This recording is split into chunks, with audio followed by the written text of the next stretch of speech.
today. It's Brian Gubernick, and welcome to the No Days Off podcast, where we believe that every single day brings a new opportunity to get better. I want to talk about a football coach, or I should say, former football coach, college football coach, arguably the greatest coach of all time, Nick Saban. You're probably familiar with Nick. If you're not, you are certainly not a football fan, and that's okay. There's still a ton that we can learn from Coach Saban. Coach Saban really raised a number of champions, number of championship teams, but not just the teams themselves, individuals on his teams. I would define as champions. And what Coach Saban did differently than most other coaches out there is he taught his players not just how to perform, but how to think. See, leaders influence. And what do leaders influence? They influence thinking. Nick Saban is one of the greatest leaders in sports history. Now, what Coach Saban taught in order to get his players to think or teach his players how to think like winners, he had this mental model he called process thinking. Now, if you're in the goal setting, we've talked here at No Days Off before, you've got process goals and you've got product goals.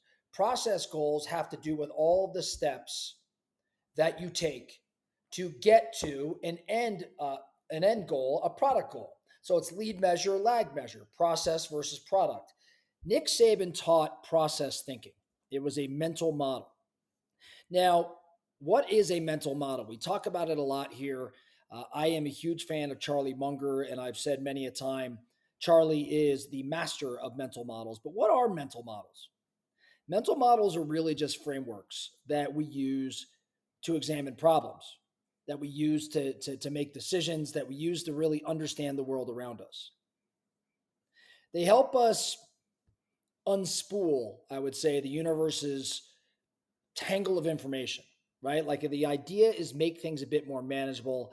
And in doing so, it allows us to tackle more challenging problems with greater clarity, with greater purpose, right? So mental models are really just tools. Your mind is a toolbox, and a mental model is really just a tool. And the more tools you have, the easier it is to build solutions for filtering, for synthesizing, for processing the enormous amount of data that you take in every single day, that your brain receives every single day. Now let's go back to the process, what Nick Saban called the process. Let's talk around how it even started. Nick Saban started his career not at Alabama, but one of his first head coaching jobs was at Michigan State. And when he was at Michigan State, he befriended a psychiatry professor. And his Michigan State team was not all that great. And they had a game coming up against Ohio State, who, no surprise, was a powerhouse at that time. Still a powerhouse today, but was a powerhouse at that time. Saban's team was very much the underdog. Saban turned to his friend, the psychiatry professor, and said, "What do I do? Help me improve the mindset of my players. My players are pretty unconfident because we're playing Ohio State." Now, the psychiatry professor, I believe his name was Dr. Rosen, he really, plugged in and, in Nick Saban's words, not only changed the minds of the players, but changed the very way they saw the game of football and the game of life.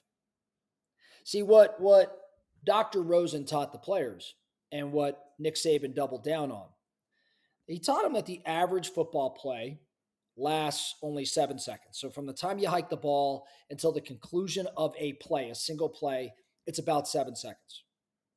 Dr. Rosen asked the players, to think a little differently. Concentrate not on winning the game itself, but on just winning those 7 seconds.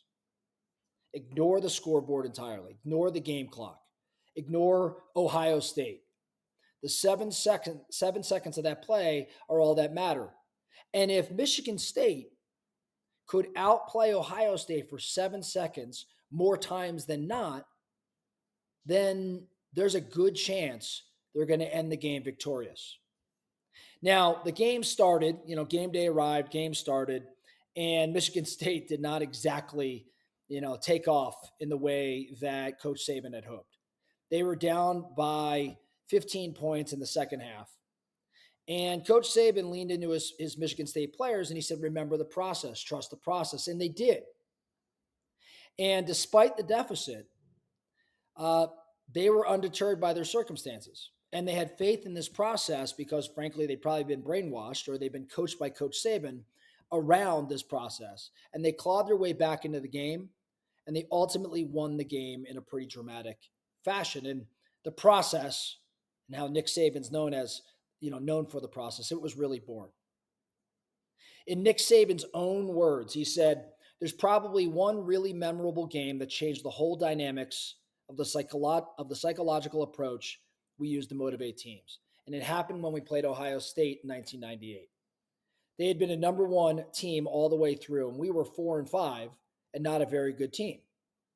We decided to use the approach that we are not going to focus on the outcome.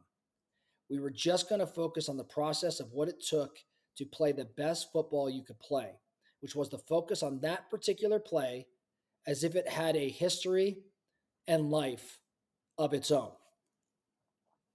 I love that. I love that quote. I love the approach because this process thinking, it applies throughout life. It really does apply throughout life. I love at the very end, Nick Saban says, our intent was to focus on that particular play as if it had a history and a life of its own. Every 7 seconds had a life of its own.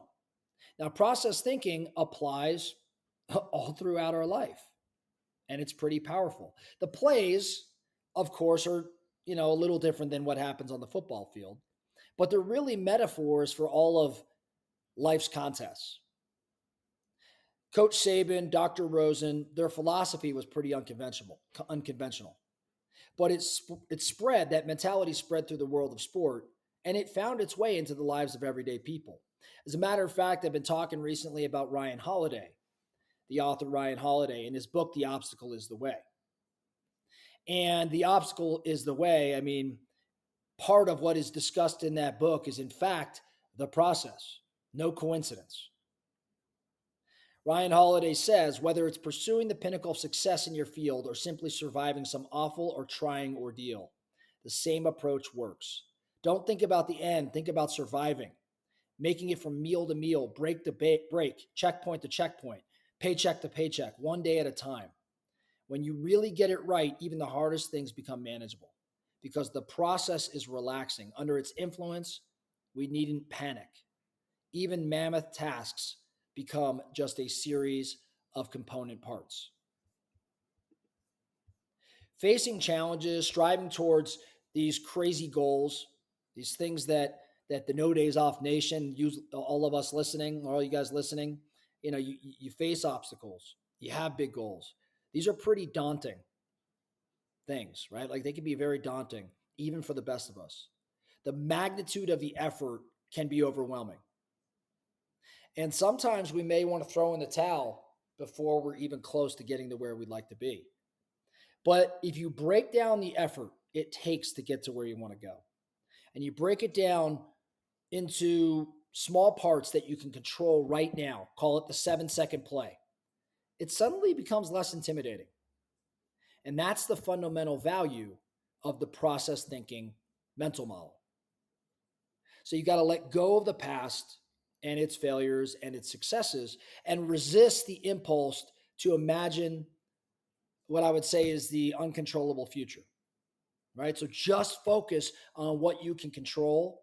And as Coach Saban would tell you, the next 7 seconds, your effort, your energy, your discipline, your commitment, your accountability to the next 7 seconds, that's all that matters.